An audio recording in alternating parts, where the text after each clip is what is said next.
Mr. Leslie, what is the success rate of sex change procedures for children? If you look at the testimony from medical societies, they indicate... It's zero. You can't change your sex, so it's zero. So I want the record to be clear that the Biden administration targeted and prosecuted Dr. Heim and Ms. Savage for exposing medical procedure, surgery, and pharmaceutical intervention that has a 100% failure rate. Am I correct, Dr. Heim? That is exactly correct. Dr. Heim, you have exposed the fact that medical providers were providing dangerous and illegal treatments to minors. And both the Biden White House and the activists who are actually running the show behind the scenes didn't like what you were exposing. Isn't that also correct? That's correct. And do you think that their subsequent federal pressure was brought to bear on you was that merely a coincidence, or was it to try to stop you from exposing what they were doing? It was in order to prevent me from exposing what they were doing and to silence other whistleblowers. Okay. Ms. Savage, what is gender dysphoria? And I ask that question because I'm a pretty well-educated person and pretty well-read person. This is something that we didn't even really know about or talk about 3 or 4 years ago. What is this?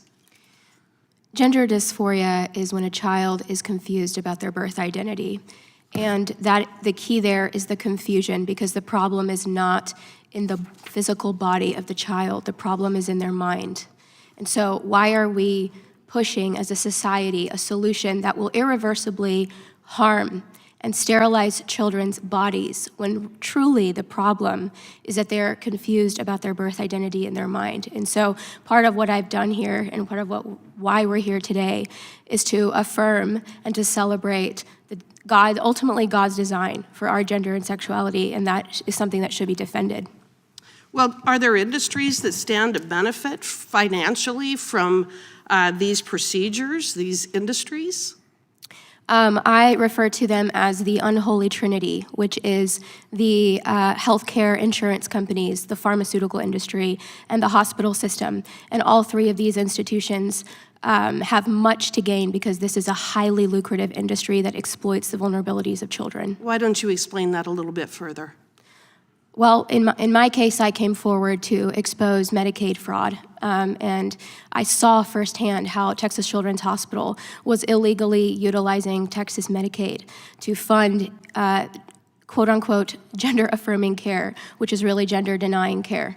And the taxpayers were billed for this, and that is illegal in the state of Texas. And so this benefited the pharmaceutical industry because the child is put down a path of medicalization, making them a medical patient for life. So the pharmaceutical industry has a vested interest in making sure that a child is initiated down this irreversible path. Dr. Heim, sex change hormones and puberty blockers are presented to patients and their parents as life-saving treatment. What is the reality and effects these treatments actually have on children? The reality is that what they're telling them is the opposite of the truth.